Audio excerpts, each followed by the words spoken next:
reason don't exist. That's why we're talking about Timecop. Let's go.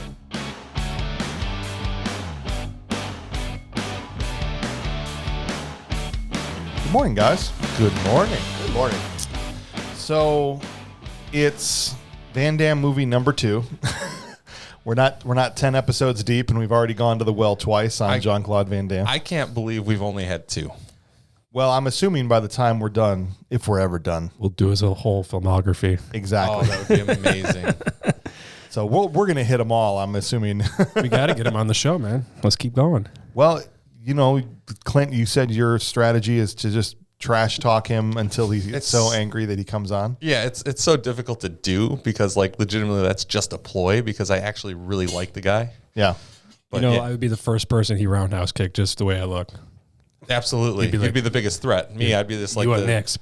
You have a very kickable face. Right. A very kickable face. Yeah. Yeah. So at least that's what my wife says. So naturally, if he came through the door, he would go, this guy. Right. And whereas I have a face that looks recently kicked. Right. Well, let me introduce the boys this morning. We are here with Clint Bush. Clint, this is a first time for you, right? Watching this movie? Unintentionally first time. Like, legitimately, you guys said Timecop, and I'm like, oh, yeah, Van Damme movie. I knew it was a Van Damme movie. I knew roughly what it was about. But honestly, when I started watching this movie, I'd never seen this before. And if I had seen it, I was catatonic at the time. I don't know. But, like, legitimately, it was a first experience for me.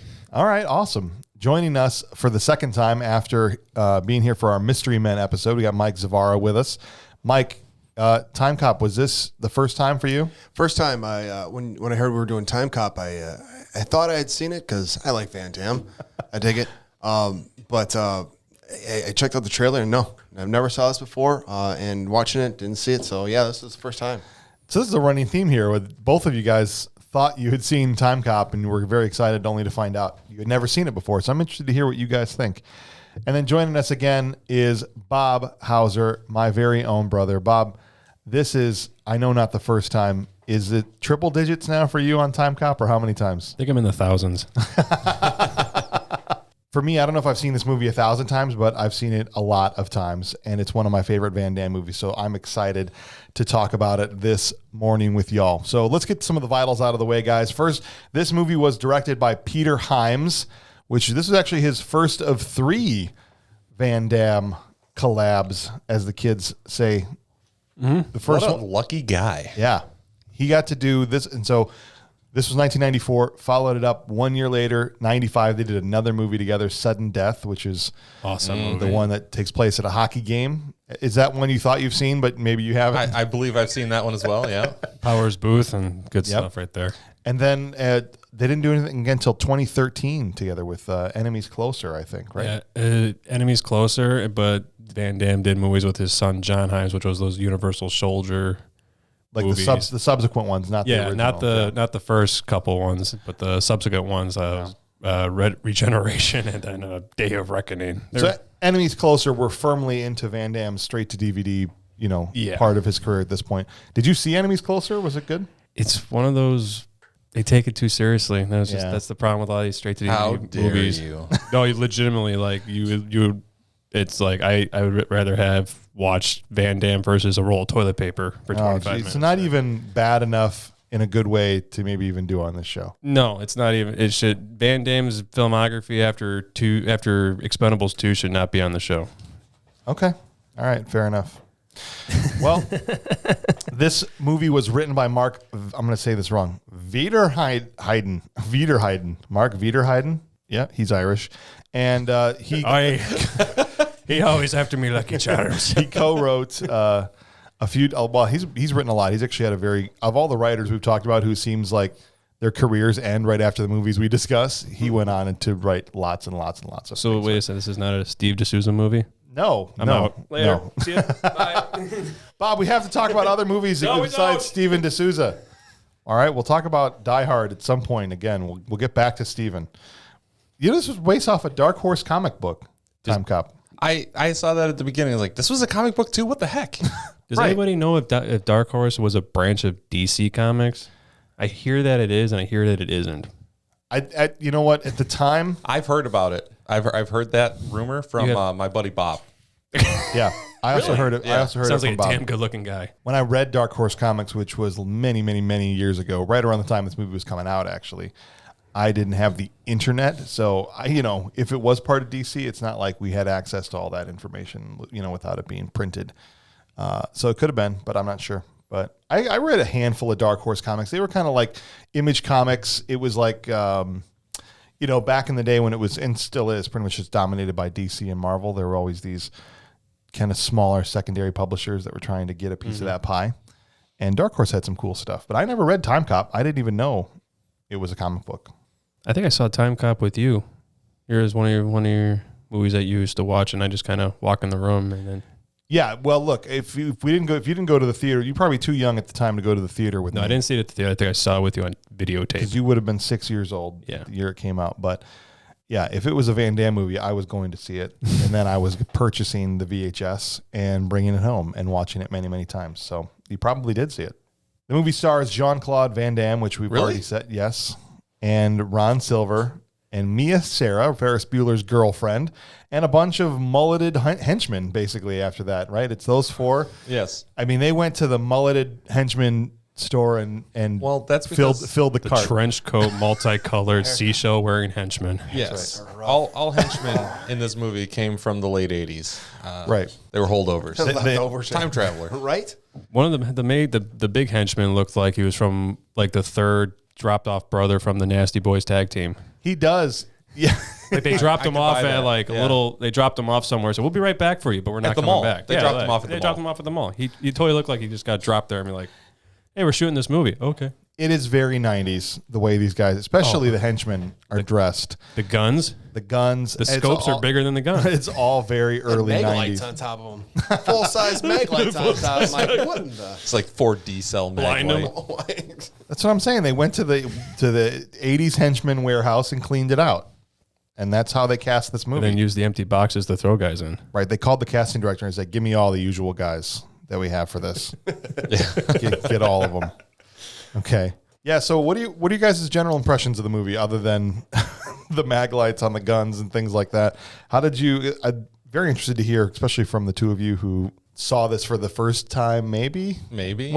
I think I can explain that phenomenon, actually. I think it's legitimately that I've seen so many Van Damme movies, or I've seen the same Van Damme movie so many different times that it kind of blurs together. Oh, sure. You see the trailer, you understand what the movie's going to be about, and it's like, oh, I've absolutely seen that already. I think that's some of it. But here's the thing. It's like, I don't know if you remember when 311 came out. 311. The band. Oh, the band. The band 311. They No. came out. They had Amber and a host of other songs, like, just fading my mind right now. But at the same time, it's like, man, every single one of these songs is awesome. And then I got this CD, and it's like, I know why they're all awesome. They're the same. It's the same thing with this. All these Van Damme movies are the same, but they're all awesome. So it's okay. We'll excuse it. So after watching it, did you feel the same way? Absolutely. I love this movie. I will watch it again. Like, as a 42-year-old guy watching this movie right now, it's still just as good. It's not like kid nostalgia, anything like that. I like the movie. Yeah. A few things I would have changed, obviously. I don't think anything's perfect, except for that Vanilla Ice movie we did a few weeks back. That one was pretty bomb. Van Damme versus Vanilla Ice. I want to see that movie. Or a buddy cop movie. I'm still pushing for that buddy cop movie. Yeah. Vanilla Ice and somebody. So we're not getting John Cena, but Vanilla Ice and Van Damme. That would work. Solving a murder. We'd watch that. Mike, what do you think about that? I guarantee you we would review that in episode 1000. We would review it as it's coming out. Like, we would review it that day. Right. Because we already seen it. In our heads. In our heads. A million times. I'm glad you like it, Clint, because to me, this is the second best movie made by Van Damme in 1994. And In 1994. And both of them. Which, that's still like 25 movies, isn't it? That's what I'm saying. But both of them are top 10 for that year. It's. I mean, we're talking about the year that Shawshank and Pulp Fiction and Lucky Mile we talked about back in the Street Fighter episode. But this is also the same year that Street Fighter came out. Yep. He did both of these movies in 94. So Van Damme was on top of the world at this point. And coked. He was coked out of his mind. He probably remembers almost nothing from making this movie. But the end product, however it came together, was good. Yes. What did you think, Mike, overall? I did like it. Overall, I was waiting for a couple of his iconic moves, the splits. The How many- split. how He many did times that. we- He how many did times? those in those end fight scenes. times. He totally did all of that I was stuff. expecting more, but he only No, did no. the splits twice. Yeah. He did it like 35 times, but it was so damn dark when they filmed it, you couldn't see it. Oh yeah. No, I really dug it though. At the same time, I get a kick of this whole time travel thing, the whole concept. It's just Oh well, look, and it entertains me. we're gonna dig into the time travel aspect of it, but hopefully not too far.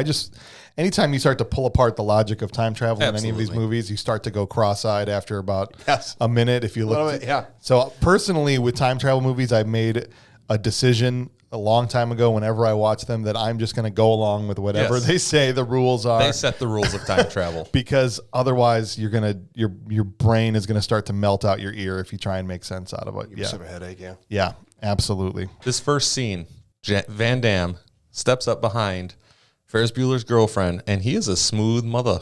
I mean, Yeah. this guy's got some lines on him.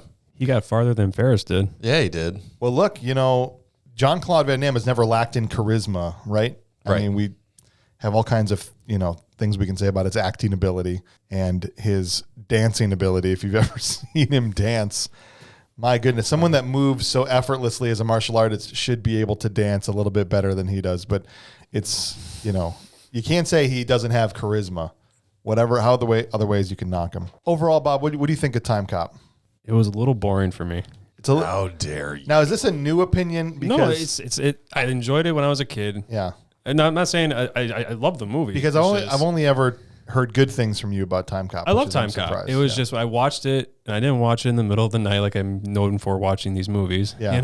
Staying up and like I watched it a couple days ago. I'm just watching it. I'm just like I guess I wanted a little bit more action with it, and I guess I wanted just a little bit more of a punch.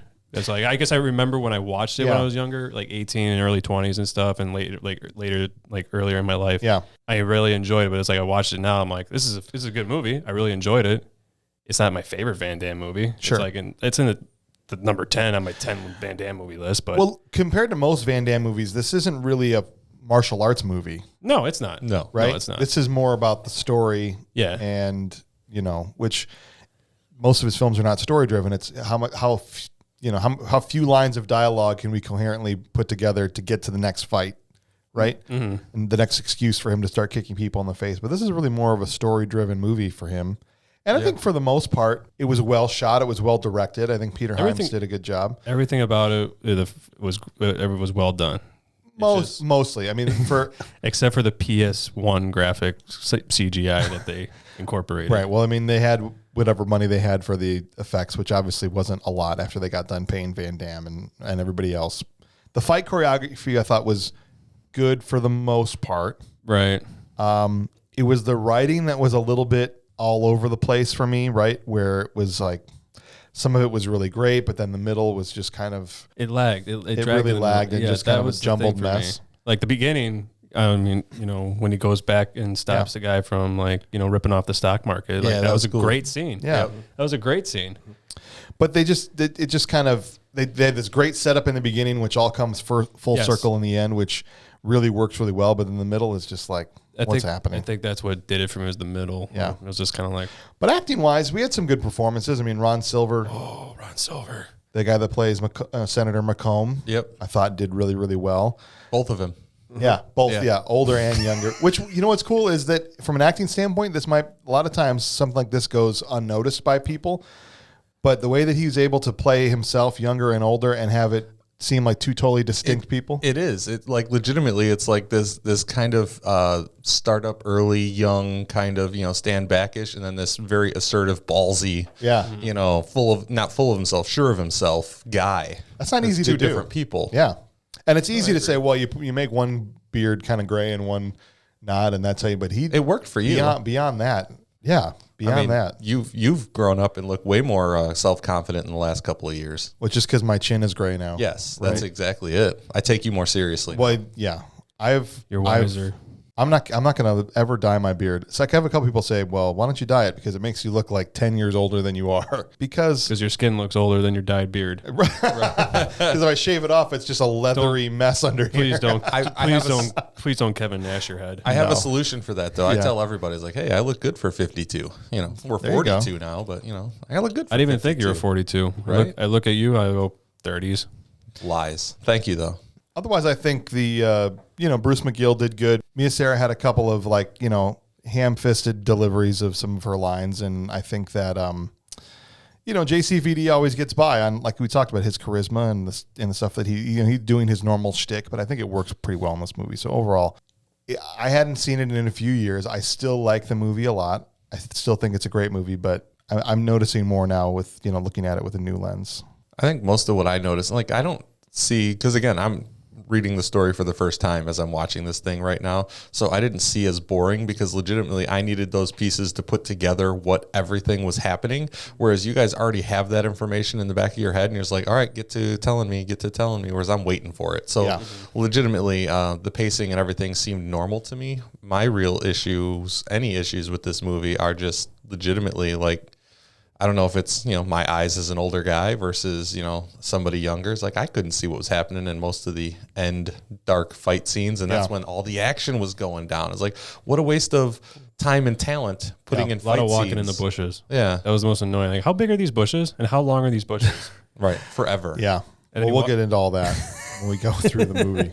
I mean, here, my thing is, I just wish it was in a more interesting time period. That was my, we make a couple of stops in some interesting places to go back to, the Old West and 1920s. But then most of the movie is just going back and forth between 2004 and 1994, which basically looks exactly the same. Well, that was cool. I mean, that was the best thing about this movie was set in 2004, but it was filmed in 94. So all of the flashback to 94 stuff, they did a great job at what a mall would have actually looked like in 94. Oh, yeah. Because that's what they looked like in 94. It was real. Seeing their new model car in the mall. Brand new stuff.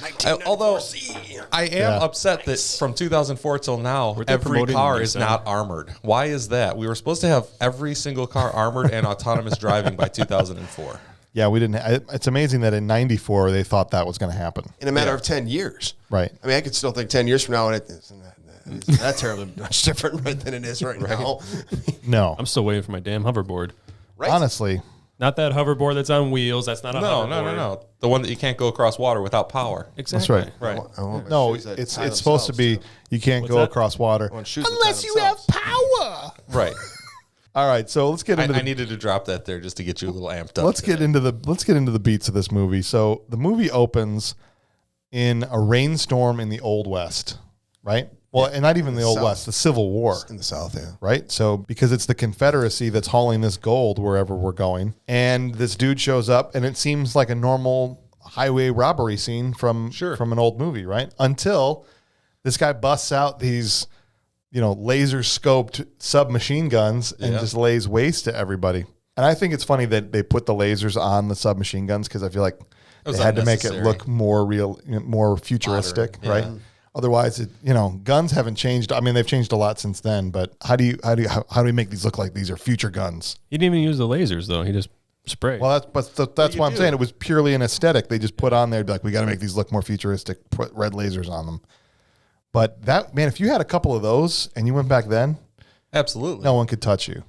Well, I mean, it still takes skill. Well, of course, it's going to take some skill, but that kind of firepower, one man, it turns into an army versus but firepower they had then. A couple of doughy, overweight white guys like us go back in time and take on some real gunslingers and stuff like that. We would get destroyed. I think we're going to die anyway. We would get destroyed right out of the time capsule. Yeah. I don't think Mike and I agree. Technology tends to win the day, right? With guns from today. You're talking if we had night vision goggles, we had all the toys that a soldier has. That's if you're hunting stuff like that. I'm talking you're standing in the street in a gunfight. Yeah, that's what guns at your sides and you got to fight this guy. It doesn't matter what gun you got, you're getting taken down. But that's not this wasn't a gunfight. It was the guys never even had a chance to get their guns out. No, they didn't. They should have done. They should have. What would Clint Eastwood do in that scene? Yeah, complete surprise. I mean, they had him outnumbered. I mean, as soon as they come out talking about, hey, legitimately, I'm going to go ahead and take that gold off you. It's like, all right, somebody in the back should have already been training on this guy. I'm thinking they should have. They should have training. They're thinking about it. You could tell, is this guy for real? But yeah, they were just laughing him off. Like, one guy, 4 or 5 of us, whatever. Yeah, the leader was kind of laughing him off, but the guys in the back, they were itchy. Yeah, a little itchy. you'd think that one would maybe kind of getting ready, looking around or something. But yeah, they're still. I would have thought, yeah, exactly. Like, why did the guys in the back just not just stick a dynamite this guy or do something? I do have a question as to why the methods that they chose, and I guess you know what, I'm gonna give that another minute because that's coming up in a scene here in the not too distant future. So, what a great way to start a film, and then followed up immediately with a 5-minute board meeting scene. Yes. Right? They have this awesome scene, and then we spend the next, and it was like a long scene, which in a movie that's 90 minutes, right? In a movie that's 90 minutes, and you spend 7 out of the first 10, and a bunch of dudes who none of which, other than Macomb, who doesn't have much to say in this scene. I don't think he says one thing. Right, yeah, I'll do it. None of these guys are in the majority of the movie. But this is the exposition dump, right? It's absolutely vital, however. I mean, again. But can there be a more interesting way to present? I mean, every movie's got to do an exposition dump. Everyone's got to have that character that comes in and explains the plot in the first few minutes so we know what's happening, right? But filmmakers have figured out ways over the years to do that in an interesting way.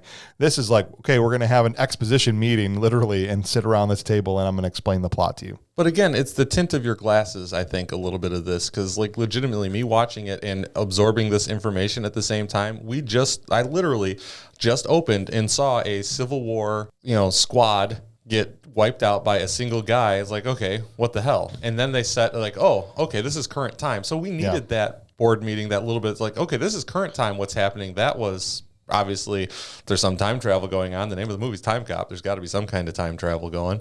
But legitimately, I didn't see that as a long, monotonous piece. It wasn't action packed by any stretch, but the dialogue was good. It was relatable.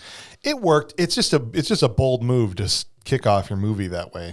When people are sitting in the seats and waiting for Van Damme to show up, and they've seen him on the poster and they've seen him in the trailer, and you spend the first 7 minutes, without him. Sure, it's a bold move. But I do like the fact that they didn't spend a lot of time on the background of time travel. I mean, right? Or like how it worked or show it. They literally just we think somebody's done it. Show up at a board meeting and go, "Hey guys, time travel? Yep, we figured it out. Give us some money." It's that's how they set it up, right? They just come in and spend no time on other than to say it's real, and now I need money. Right to the chase. Yeah, which is fine. It's fine. And but we finally meet Max, right? So after this is when we finally get to meet Van Damme in the mall, hitting on his wife, right? Who is, as you guys said, oozing charisma, as he does. Well, or as he did back in the day. He still does, I'm sure. This is the 100%. only...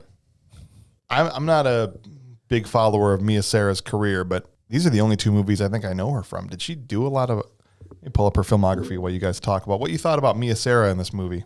I mean, cute She's a wonderful individual. Cute as ever. I mean, good from that aspect, but, still didn't seem like really commanding her own performance, so to speak. But I don't know, did a good enough job. I mean, it was a relatively small part and vital, but small part in the thing in general.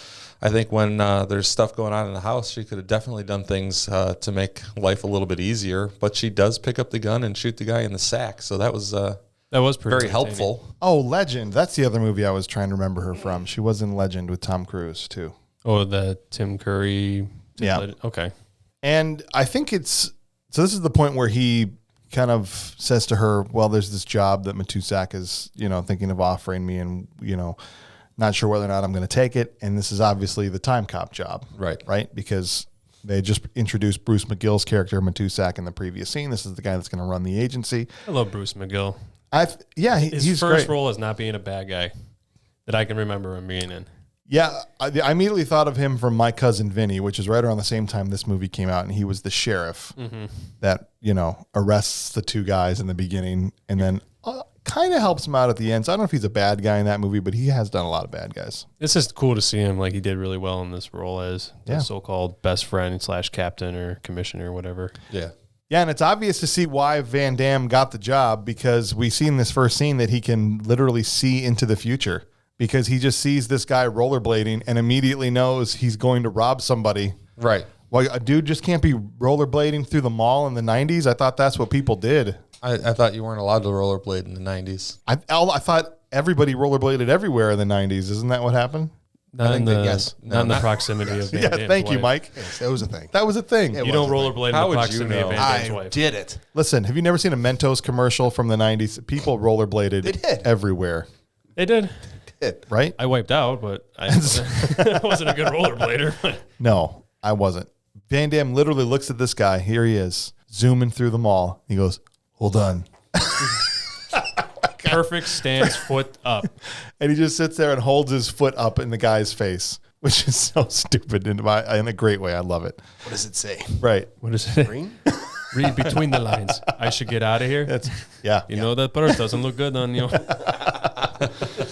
Yeah. It was a long, long route to get to a joke, but very funny. So now that they see he can see into the future, it makes sense, right? Yeah, there were a couple points where he did exactly that. I'm like, is this like a superpower he's got or something? I mean, he profiled the two time is this part of travelers. is this part of the time travel thing that he does? I mean, did he do this before? And is he aware of this? And I mean, how many times have they? And it goes the whole time travel loop. How many times have you gone through? How many times have you gone Right. through? Well, Has he been through this before? Is this his first go? I don't know. Right. That's what I was going to hit on. How much of that is latent memory from the time travel back and forth? Because legitimately, you see that first scene. Well, we're not there yet. It's not the first scene, but Right. The house scene. Yeah. We'll The, get to that the first time they at the house. Yeah. One more scene here. Because, well, we do get to it one more time because in the very next scene after having this discussion with his wife, we are treated to, and you know, well, we run a clean show. So this is something that's important to us. I got to say right now, this is definitely a rated R movie. Very rated R. Don't bring your kids. Don't bring your kids into the room if you're going to watch Timecop.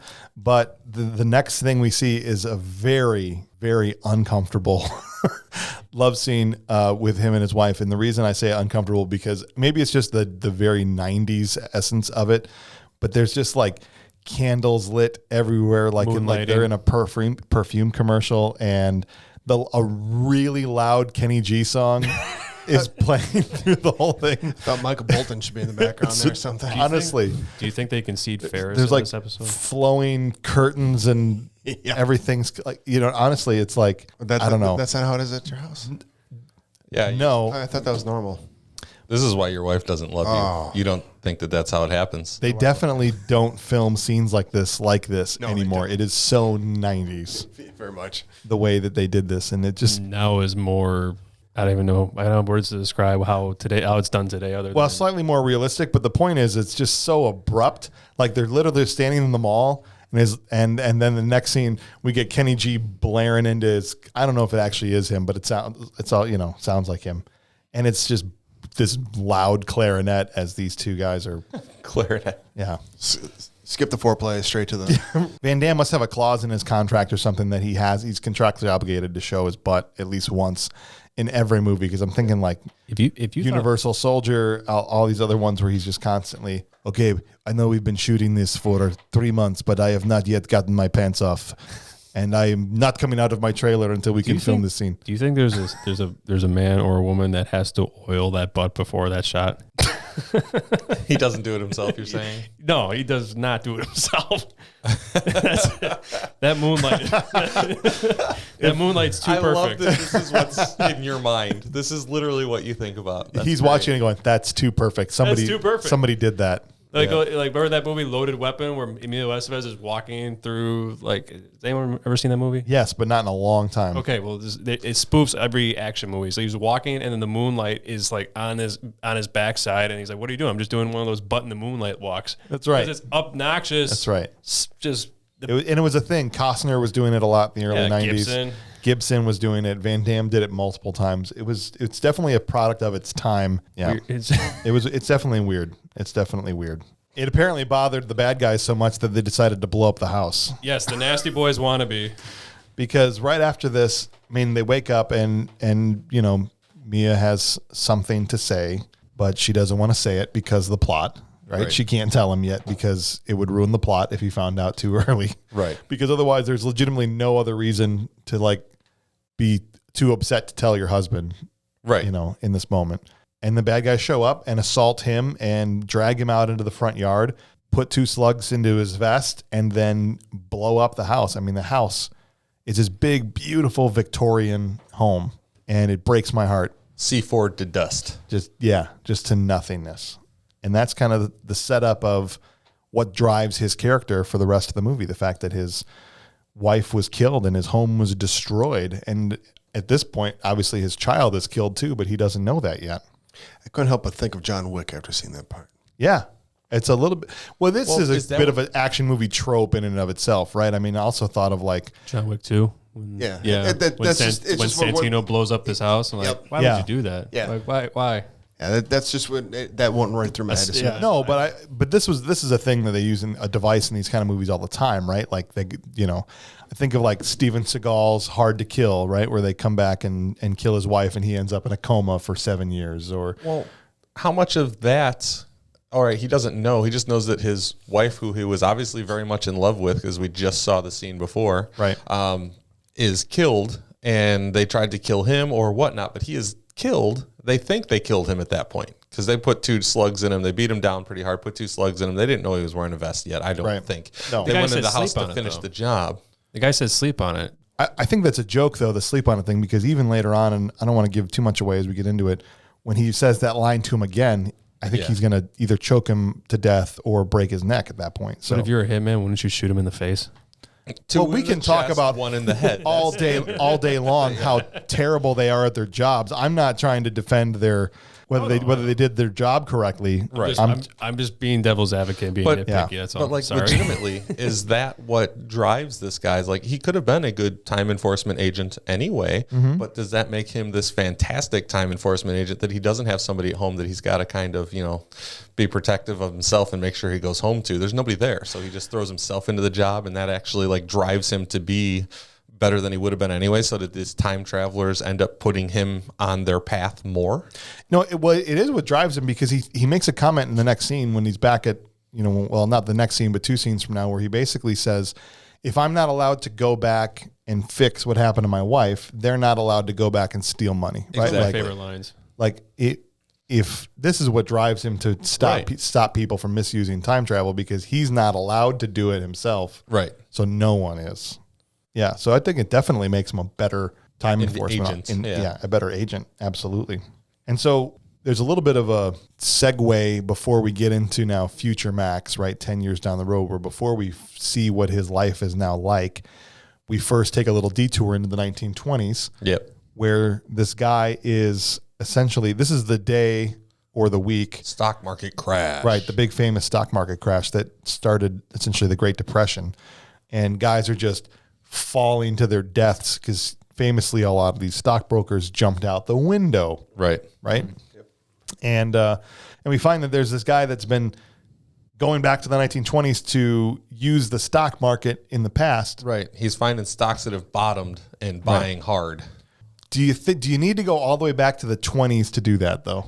I think you could probably do it elsewhere, but when he's looking at grand effect on his life, Yeah. it's like, why not go to where they were the lowest ever? Because you get the biggest maximum advantage, Maximum gain. Triple your income in the Because you 1994. got to figure, if you're going time traveling, you got to bring some type of money with you. How much are you taking? You got to Right. have enough to be able to buy enough to make effect. So I guess, and I don't want to get too far into the weeds on this, but how are you keeping that in your name? I mean, maybe they're using corporations to buy. I mean, corporate trust. Corporate trust, because when you come back now, it's 100 years later. Right. You would think And, that over those years, now all of a sudden this corporation, it has more money than it had before. You would somehow feel that they would have changed other things going on. Right.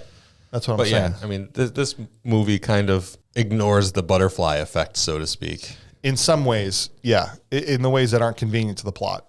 The one that they do is like the scar on the face that Right. happens immediately. Like, That was really cool. that happened. That was slick. That was pretty cool. That was really Because if you made this movie now, you would just go back to 1995 and buy Amazon, right. and that's it, right? Or You're done. you'd go with the 80s. 1995 hadn't happened yet, so that wasn't a good jumping off point for this movie. Well, that's why I said if you made this movie now, that's all you would do, right? Or you'd go back to the 80s and buy Apple. Or whatever, buy a right? bunch of Bitcoin or Even that, coin yeah. or whatever the heck these things are. Right. I don't think you'd have to go back to old timey 1920s to necessarily make a lot of money Right. in the stock market. True that. We find out this is his partner. This is his guy that he's been doing time enforcement with over the last 3 years. And it's his job to bring him back and face Judge Dredd style judgment, right? I mean, they basically sentence him like immediately. And death to be carried out immediately, right? And I'm like, this is and I know this was based off of a comic book, but this seemed to borrow heavily from Judge Dredd. I think they had to do that though, because I mean, if we got time travel, you got to act now. Right. Yeah. You're like, no, you don't get a choice. If this is prolonged, they'll fix it. The bad guy powers that be are going to be able to fix it if they decide. That's a good point. Did the judges throw him back in time at the point where he smashed into the car? Or was that McComb? Yeah. They did that to close up the hole because back all of a sudden, you got these people seeing somebody falling off the building, and then they disappeared, and even the doorman, makes a comment about that. But then when they go back, they do pass judgment and send the guy out back into time where he was. He hits the ground, and the doorman has a more normal, better days could have been. That's whatever right. Speech that he gives there. Yeah, so I think they sent him back at the exact moment he disappeared so that it would seem seamless to the people that Were there. Because, it's a pretty brutal way to absolutely carry out somebody's sentence. But the guy kind of did it to himself.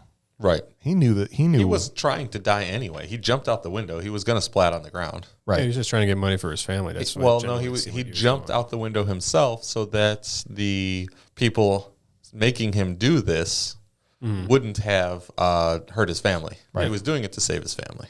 Yeah. He wasn't actually doing it for the money. He wasn't actually a bad guy. He was just victim of circumstance. After this, we're in the agency, and we are introduced to kind of how things work, right? And the way they portray the TEC is very bare bones, right? I think he even talks about it at some point in Matusek. He's like, we've spared every expense, right? We're like, no comforts, no bells and whistles. This is like very workmanlike how they've set up this organization and everything that they do, right? It's real dark and dingy inside the TEC, and we get a little bit of a glimpse into their everyday work environment. And this, to me, I don't know what you guys think, time travel and having to police it seems almost impossible and terrifying. Wouldn't it be? I mean, if you're policing, you obviously have time travel equipment, but if you have to police time travel equipment, that means it has to be someplace else. So why were these guys surprised? Then they tried to figure out, well, how are these guys doing it? Well, the prototype was never destroyed. Like, well, why wouldn't we look there at the beginning of this and say, okay, we want to police time travel.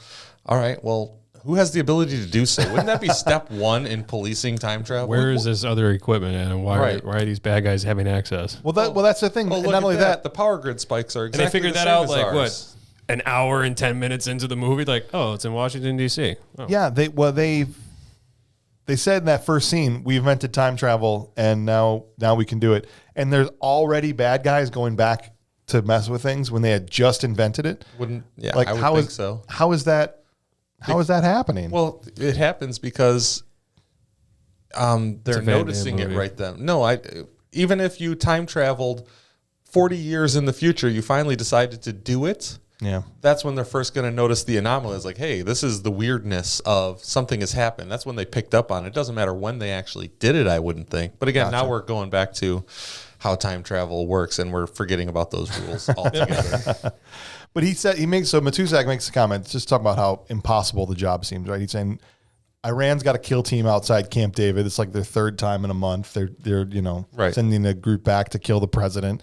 He said there's somebody back in 1902 buying up what's going to be Beverly Hills in the future for chump change, right? And I'm like, this seems like it would be almost impossible to keep a lid on because everybody is going to try and exploit it. The amount of analysts that you'd have to have on the agency to comb through history constantly, and not just the last 100 years. You're gonna have to go 2, 3, 4, even further. Right. And as we saw, how would they catch it anyway? Because as something changes in the past, like the Matusek gets a scar, and it materializes on his face immediately at the same time. So McComb gets a scar. McComb, sorry, you're right. You're You're right. So like legitimately that happens immediately. So wouldn't the change in the past have like changed all of the history books immediately? So the only ones all that of your aren't knowledge going to notice are the guys who are already time traveling, just like Walker did when he came back towards the end.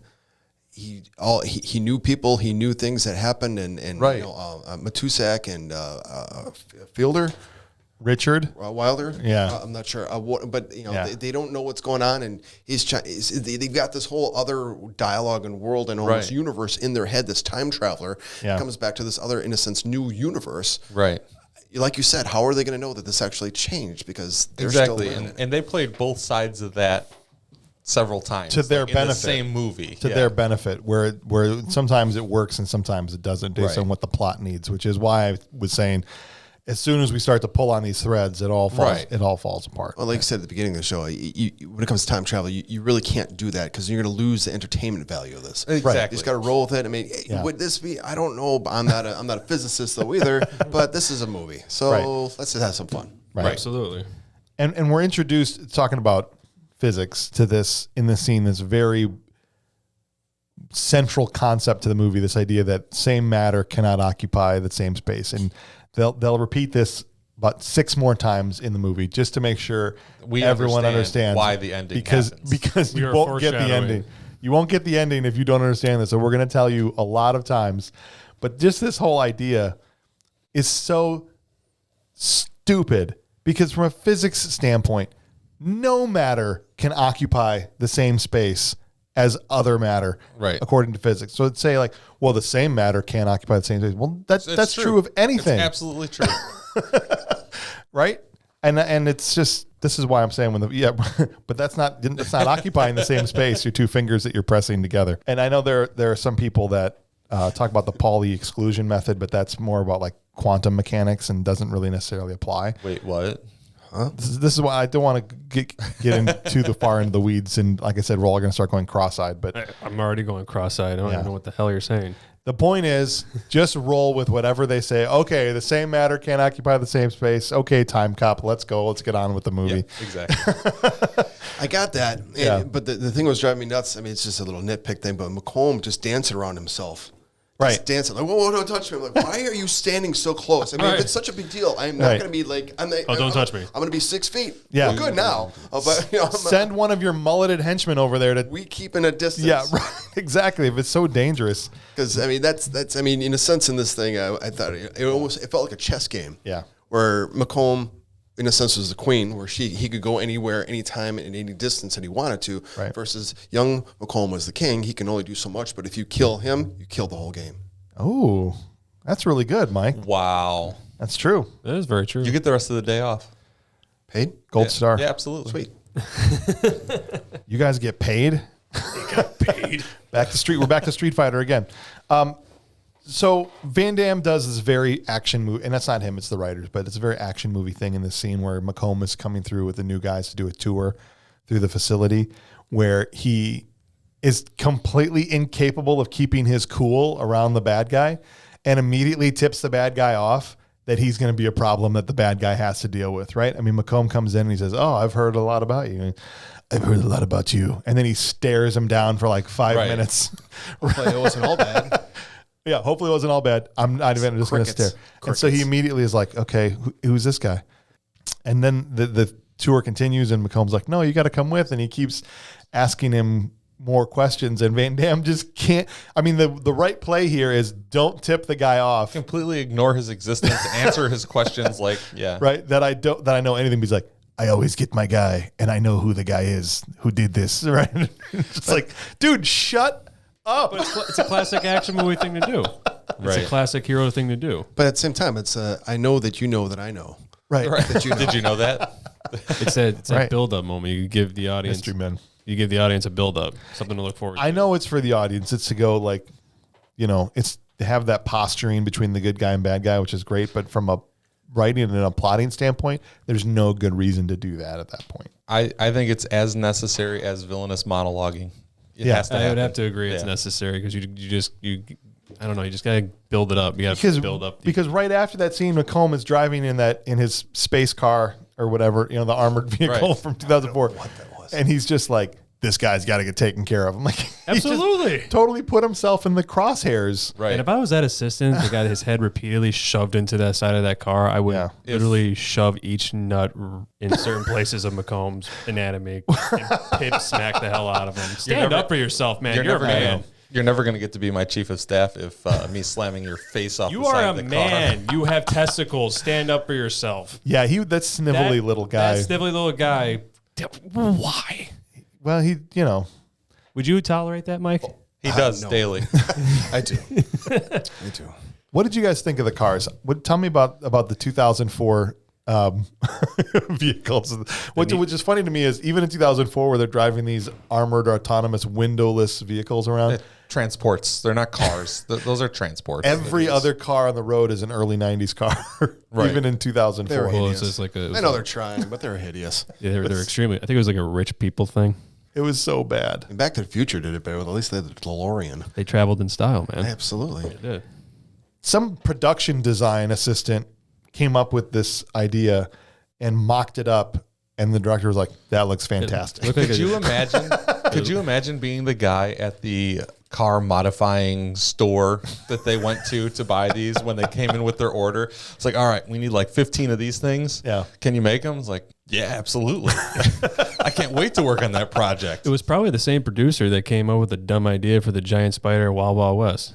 Yeah, And the team just goes, I really have to do this? Yeah, I need you to go out and just buy all the Nissans and fortify them. maybe they were out of money. Maybe they brought him to Peter Hyams, and he was just like, "Well, we have no choice. We have to roll." They forward found with them. this." It was some other film. It was Yeah, they just some found future film that was Yeah. going to be made that never made. Hey, can we borrow these guys? It's like people put a bunch of hoses and PVC pipe on the That's all outside it of looked like, like. right? Oh, yeah. I mean, it was pretty chintzy. It's rough. very. Yeah. And why wouldn't you have windows on your future autonomous vehicles? Well, because you don't want people seeing what you're doing. And obviously, you can just broadcast on one of the screens inside what's actually going outside if you wanted. Yeah, those windows are taking the places of computer screens. Oh my gosh. Potential. Give you all the information. Where else can you need. ram Armored. some poor innocent guy's head at? Right. How without else are smashing you going to window? sit in there and diabolically eat cashews or whatever it was the guy was Excellent. aggressively throwing into his mouth Right. while he's talking? That kind of stuff stresses me out. Like this, you're going to choke, man. You're going to break it too.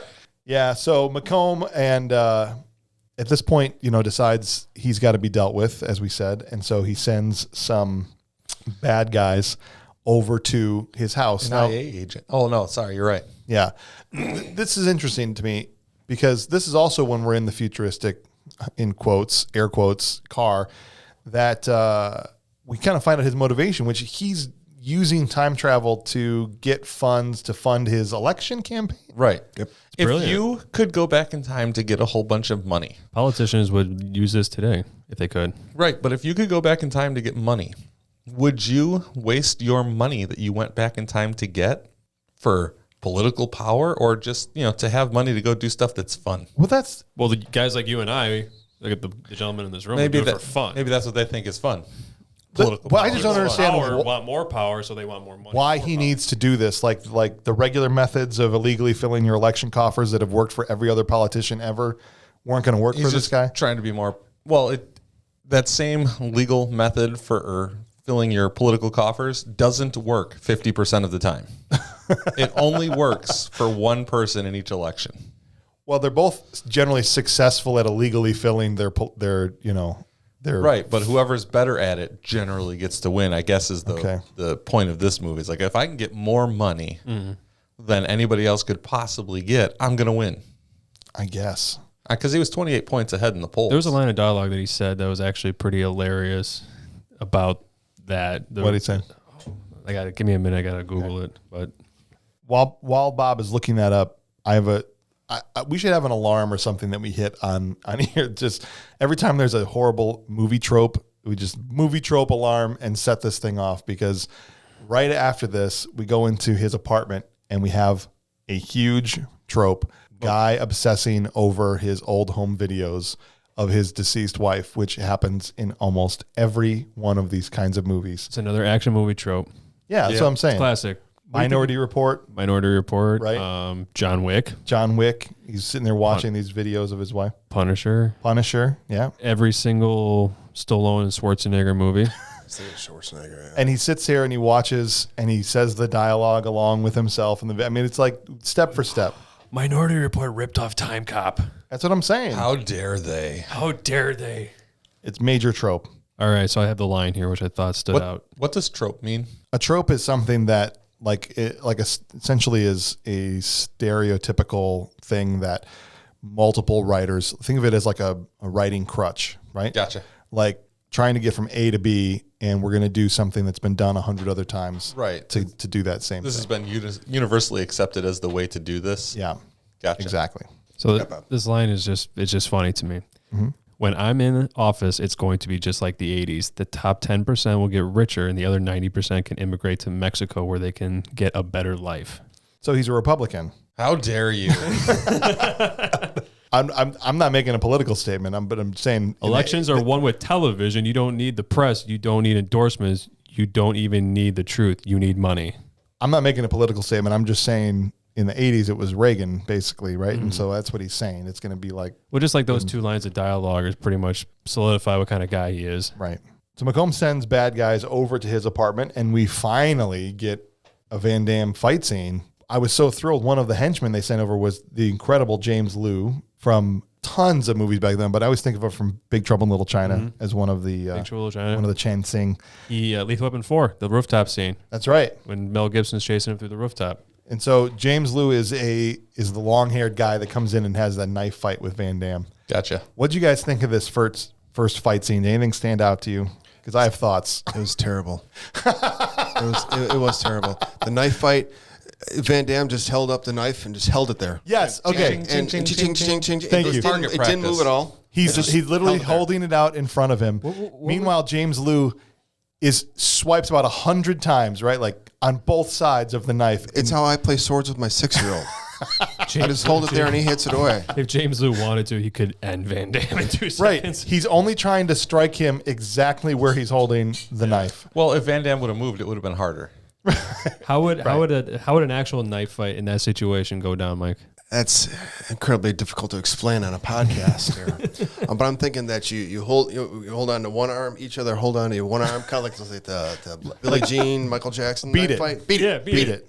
That's how it should go down. Okay. Yeah. That's how it should go down. That's how two men knife fight. That's how men Okay. fight. That should be brought back for that buddy cop Van Damme. I would Vanilla cut Ice the movie. guy's arm off. I'm just saying, if somebody was literally just holding a blade in front of themselves, the bad guy wouldn't just strike the blade itself and everywhere around the blade constantly over and over again. Just held it there. A few times he would turn it down, right? So it was like straight up and then you go straight down, straight up. So he did that a couple times straight down, but then at the end he literally just held it there in front of him. And the guy's just like, yeah. Like Why? just nailing this You're knife. supposed to get Van Damme, not the knife. He's trying to kill the knife. He's trying to kill the knife. He's trying Maybe to the kill knife was extremely magnetic.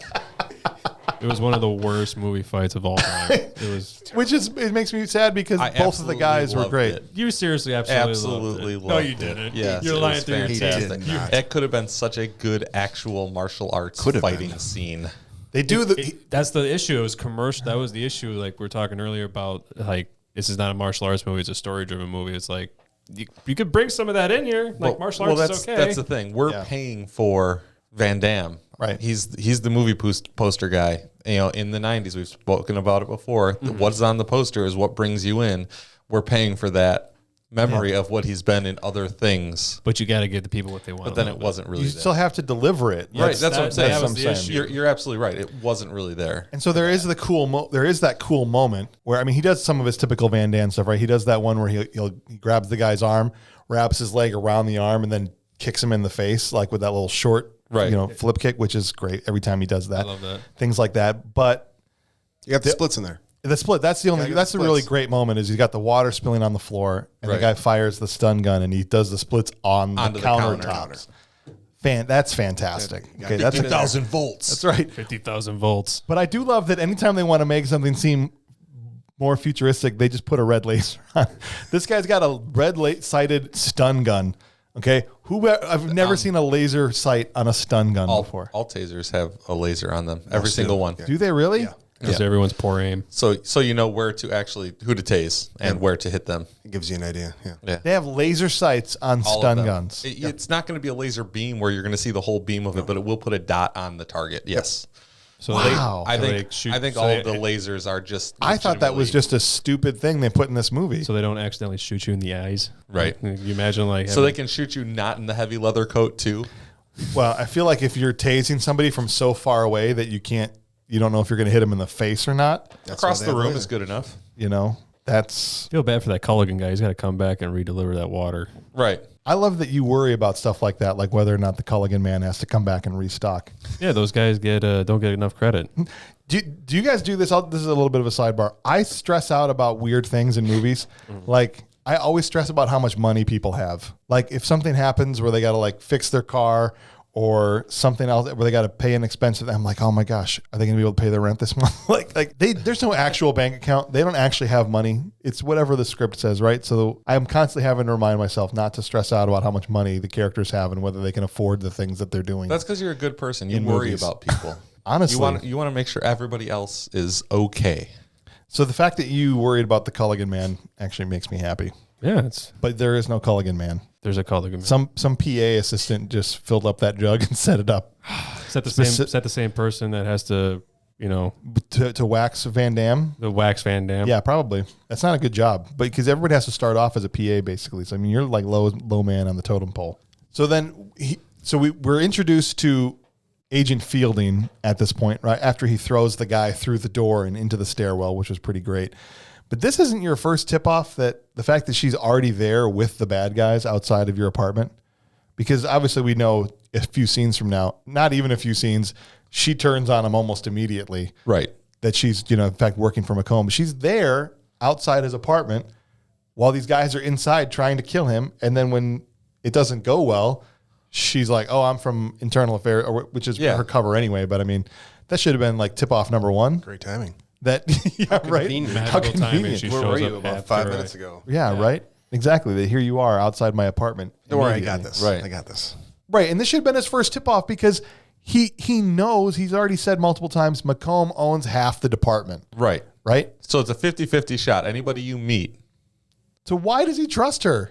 I mean, at first he's like, he does that whole like action movie thing where I don't want a partner, I work alone. And he's arguing with the chief about, whether or not he's going to work with her. And he does that hilarious thing where he like hits her with the door as he's, trying to keep her out. Right. And she keeps trying to come back to the door and he shoos her away. But immediately after, he's like, all right, fine, we're working together. And he totally trusts her to have his back.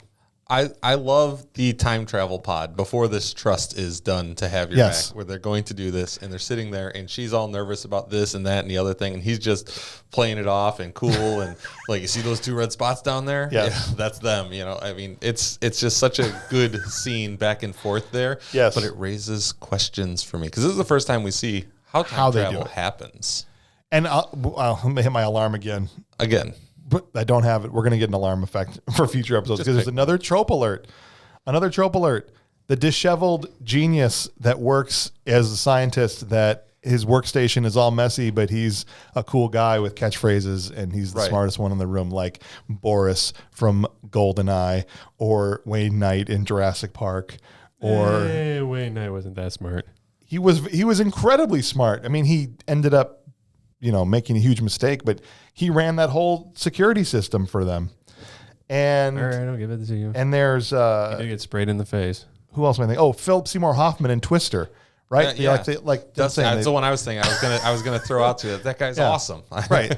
So that's just exactly what you're talking about. Another trope, Richie. Yeah, but you're right. This is the first time we see time travel happen. And what's your main issue with it, Clint? They are in these vehicles that largely resemble the shape of these autonomous vehicles that they drive around outside, oddly. But apparently that shape was popular in '94, and that was going to be where, market study groups said that this is the direction we're going in the future. Door stops, people. We're going to have door stops everywhere. But like legitimately, they do this time travel thing. They start out in a cockpit of a flight vehicle of some type and they accelerate it towards a wall and the thing disappears and you come out on the other side as just people.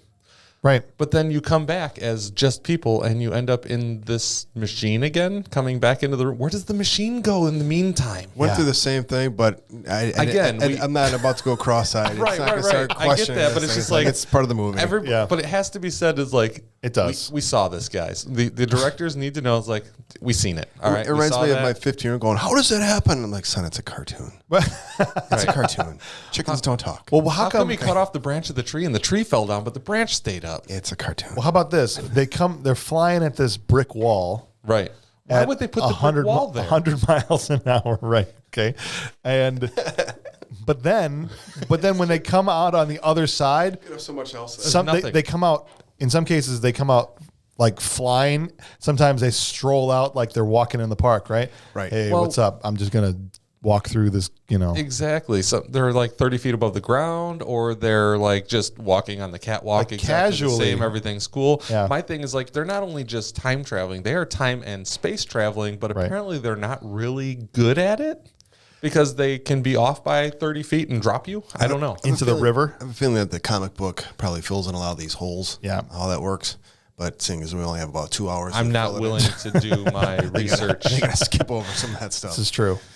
Speaking of skipping over, let's go right to the warehouse where they track Macomb to, where Fielding, like I said, immediately betrays him, right? Like they just met.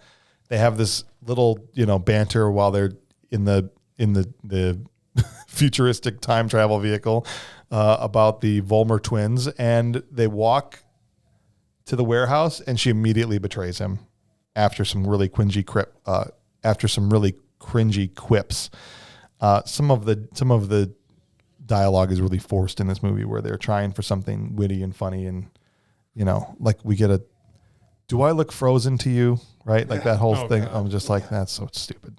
But we have our essentially our second big Atkinson. Action. We have our second big action sequence of the movie here in the warehouse. So how do you guys feel about this one, how it played out? Was it better than the knife fight? I thought so. This one was a little better. They got a little more open space to get some action going on. Good lighting. Yeah, better lighting. Much better lighting. Yeah. Although I did think it was funny that, at least this was right before the fight, where Van Damme tells him to take out his return module, and he pulls this thing that looks like a Tiger handheld game from I thought it was like the football game That's we used what I'm to play. saying. Yeah. Yeah, like from back in the 80s. Thing was incredibly humongous. Yeah, it was. And go ahead. The lines were rough. The one line where he froze the guy's arm and he was about to kick. Yeah. Have a nice day. That was so lazy. What? No, but they serious? touch on That's that it? later. I missed a good opportunity. I should. What did he say at the end? It's like 2 minutes later in that, when he's actually with Macomb, he says something about, it's like, I should have said blah blah blah, but I missed the opportunity. See, I forgot it because I don't take notes like you guys. I suck at this. No, it's okay. That was one of the worst send-off lines. Have a nice day. That was Right, terrible. but he makes a joke about it not 2 minutes later about, I missed an opportunity. I should have said this, and he says what he should have actually said. Right, he said I should have said freeze because he said freeze to the guy before. And maybe that's right? what it was. Yeah, But that was That's after when the I should have fact. said freeze. Yeah. Right. So he's acknowledging 2 minutes later that it was a crummy send-off line. Exactly. But it was still incredibly lazy from the writing standpoint, right? Like you freeze the guy's arm off, and here you have a great chance to say something, Have a nice day. and you say "Have a nice day." Really? What does have a nice day have anything to do? You just kick the That's guy's what I'm arm saying. off. I got no arm knots. But is there a single intimidating guy in this henchman group? I mean, when his gang of '90s henchmen walk through the time bubble or whatever you want to call it, I laughed out loud because they all looked so ridiculous and in no way menacing or intimidating at all. I mean, they got the one guy in a suit that's like swinging this giant wrench. I don't know what kind of wrench is that dude wrench. is. A pipe wrench. Yeah. Thank you. Is swinging this thing in like a helicopter, just spinning around trying to hit Van Damme with this thing. And he just basically takes apart every guy that he comes against with ease. Yeah, Pretty much. as you'd expect. Right. He would do the same thing to all the people in this room right now. No, of course he would. I got one. How about have an ice day? Oh, that would have been perfect. Have a nice day. I just came up. Yeah, you're 2 minutes later, just like Van Damme in the movie. That was awesome. That was Maybe he good. did That's say why I had to have get a in nice there. day. We couldn't understand it because of his accent. I did think the scar. Maybe that's true. I get it now. Maybe he did say it. That's true. It's just his Frenchness that's getting in the way. Yeah, it's those Belgian waffles, man. I do think that the scar, getting younger Macomb kicked in the face and having the scar appear on the older one, was a very cool touch. That was a cool touch. I like that. I was waiting for the Back to the Future touch or the disappearing because he kept referring to that picture. Yeah. Waiting for a picture to start fading.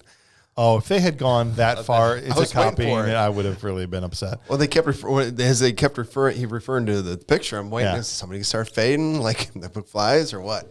Now, have you guys played a lot of video games in your life? Nope. Yes, you have. That's a lie. Oh, no, not at all. You're all liars. I know you've played a lot. So it's obvious that that Walker has not played any video games ever in his life because Van Damme's character at one point is on a forklift as it's being raised up and he's shooting over, hiding behind two red Flammable barrels. barrels. Bad idea. You never hide behind the red barrels with the fire on them. Ever. Right. And for some It's like a reason, picture of fire on the front of it. Bad idea. notice that when bad guys shoot these red barrels, nothing Yes. happens. Well, But they when he shoot 'em, they shoots the just red leak. barrels, Yes. he blows up half the town.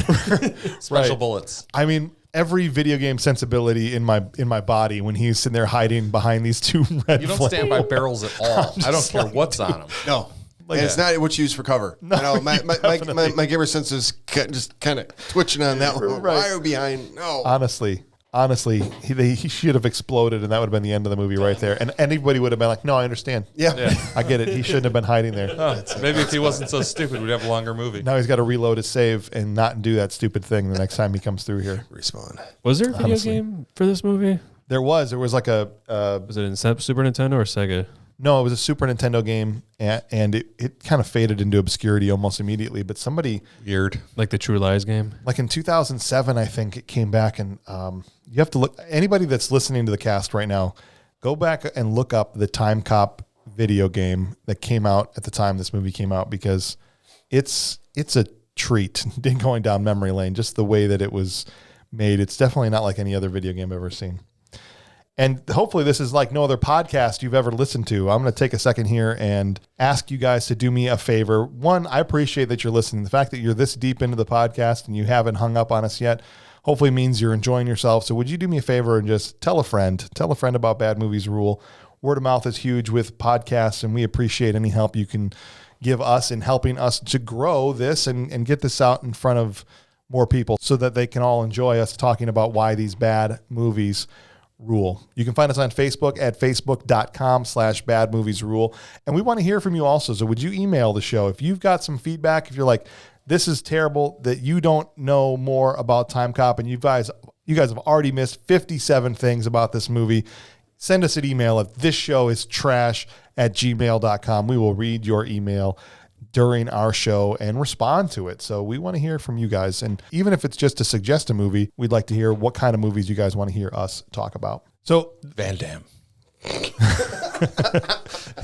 speaking of horrible things that happen in this movie, we get to watch Gloria Rubin, a.k.a. Agent Fielder, beat up Jean Claude Van Damme. Yes. Yeah, explain that to me. Well, he didn't want to fight a girl. Right. It wasn't until she got a good shot on him. He's like, all right.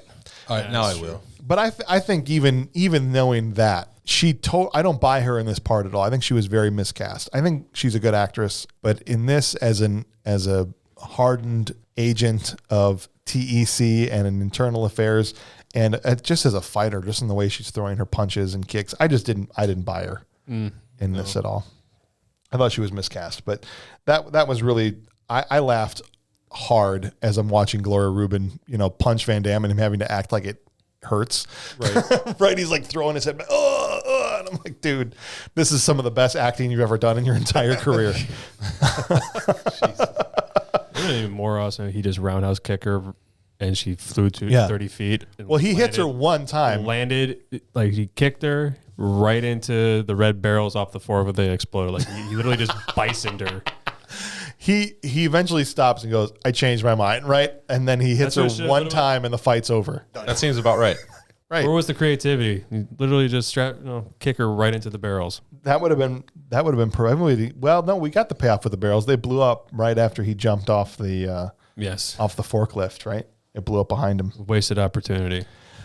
But what's interesting in this scene is McComb is ultimately successful and what he basically does here is he biffs Van Damme, right? He goes back in time, makes his younger self richer so that there's now an alternate 1985, well, in the Back to the Future timeline, Right. Yeah. where, Alternate 2004. where Biff is now in charge of everything Right. and a billionaire, right? And so Walker travels back into the future and now he's in this future where McComb is, insanely rich and powerful and in charge of it. So he biffed him. Yeah. But he has full memories of the way it was. Right. He doesn't remember the actuality. Is that because he was in the other timeline when it changed? Because I don't know. when somebody gets hurt, they get the scar that travels through. I would just assume that, I would think, again, this is the don't pull at the strings of time travel, but legitimately it really, really hurts my feelings a lot. That it's like, well, if everything changes around and nobody remembers anything, how does he remember? Wouldn't he be fixed as well? Well, no, because he experienced what happened. So he would come back and him and McComb would be the only ones that that knew. But right? what was the lady he was just fighting? What was her character name again? Fielding. He comes back and she doesn't remember anything. She experienced it too. Well, I think she does remember. She's out of it. She's like, No, because the only thing that he says to her that she actually remembers is about her boyfriend from her first time. And there was another great joke that we missed there. Well, that's at the very end of the movie after everything's been fixed. Right. So there's Right. But it's still, So when you change something, you would She think. hasn't died in that timeline. That's like a new timeline for this is making my brain hurt. Right. Maybe But- This is how we do it. I have to. they follow the Avengers Endgame time travel logic. If you were time traveling, you remember the old. I don't know. But if you weren't time traveling at the time, I guess from a certain. it changes. Wow. It's hard. Stop asking these questions. The right, point. never The mind. point is. The Skip point that whole is Macomb and Van Damme remember because Macomb says, "Well, we can't kill him now because he's too high profile. He knows what Right. happened. So now we have to go back in time and erase him in the Right. past, setting up Yeah, kind of the an final agent conflict." dying is too high profile, but an officer dying Right. is just not even a blip on the radar. So to Exactly. So we're going to go back in time and kill him when he was just a regular police officer. And this whole time, Van Damme's character, Walker, is trying to convince Matusak that they used to be best friends, right? And convince him to help him, even though they're shutting it down. I mean, he gets back just in time. They're about to tear up the tracks and shut down all the time travel so that Macomb isn't, interfered with anymore, essentially. And under gunfire, he escapes back into 1994 again. This is what I'm saying. They just keep going back and forth between basically these two time periods, 94 and 2004, in order to go back. And his idea is Fielding is the only other person that knows that's still alive that saw what Macomb did. Right. So she's going to be my star witness and testify against him and all that, right? But she's killed immediately, pretty much right after they talk. But he's in the hospital and he finds his wife from the Times blood sample and tests there and finds out that she was pregnant. Right. Which gives him motivation to change his past. Right. Well, I'm here already. I can't go back. There's nothing to go back to.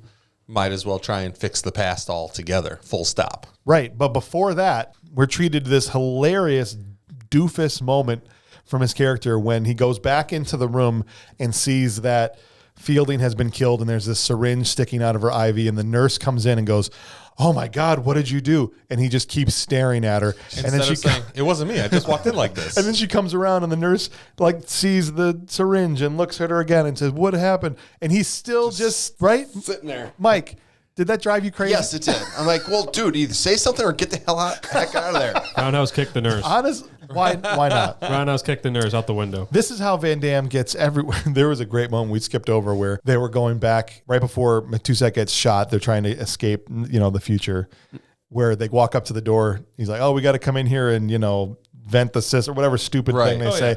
He's like, "Oh, I'm going to need authorization." And Van Damme's like, "Here's my authorization." Headbutt right to the Headbutt. face. Like, does this how Van Damme just gets into anywhere he wants, like in his actual life, right? Anytime someone asks for his license or an ID, he just fires a headbutt directly into their face. That made me laugh. But That was yeah, a good scene because those guards were literally just not real guards. You can just look at these guards like, you guys are probably the janitors or the key grips that are thrown in these outfits. so I want to see a Van Damme movie where he does that to everybody, where when the nurse says, "Oh my gosh, what happened?" He just fires a headbutt straight into her head. I want to Greatest movie of all time. I want to see where he goes and headbutts people, but it hurts him too. It can't hurt him. He's Van Damme. Oh. Nothing hurts him. Have you seen any of his movies? Wait a minute. He gets I a lot, thought he I gets a had lot seen more them, hurt but than- apparently I haven't. he gets a lot more hurt than Steven Seagal does. Steven Seagal never got hurt. Right. No, Van Damme gets hurt. Well, neither Fast of them got recovery. hurt. Fast recovery. Van Damme let himself get hit. Seagal would never let anybody hit him. You just, block everything that came at him, right? He never got touched.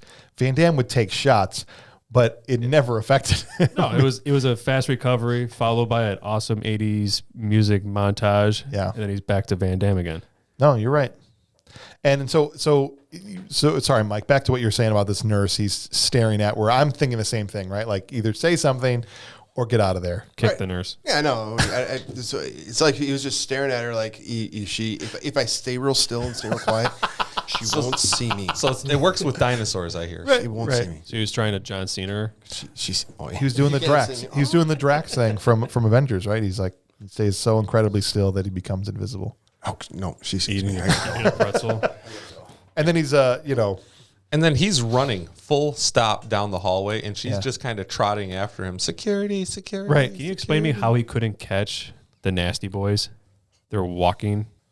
Look, This because they're walking.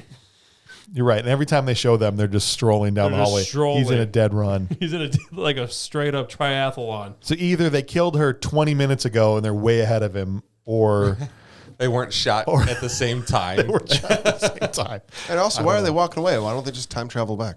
Yeah. Get in, get out. Oh, because they're going- beat the crap. Oh, Because they still have another job to do. They're there going to- back yeah, to the that's house. Oh, that's right. But here, Well, they can still time travel. It's still Twofer. faster. trope alarm. I'm going to hit a random button.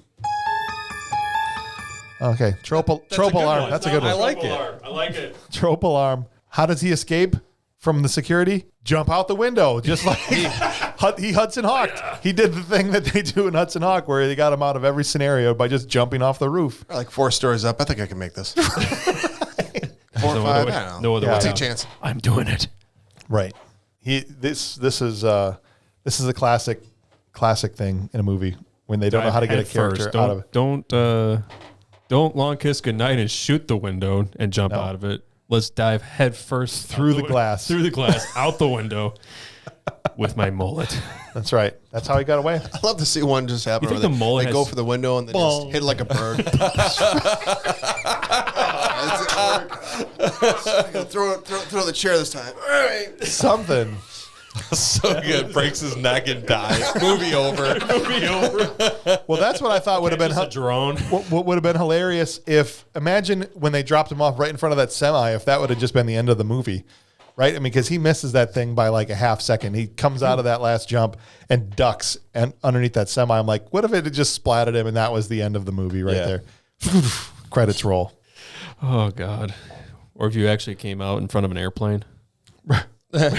Right. What if it drops you 10,000 feet in the air? Well, maybe they weren't that bad. Like I said, sometimes they're over the river. Sometimes you're 30 feet off the ground. Sometimes you're walking. It's time and space, and they just weren't really good at the space part. All right. Oh. Well, he finds his wife in the mall after having dove through a plate glass window, and he looks fine when he gets there. Do you think his mullet has superpowers at that point?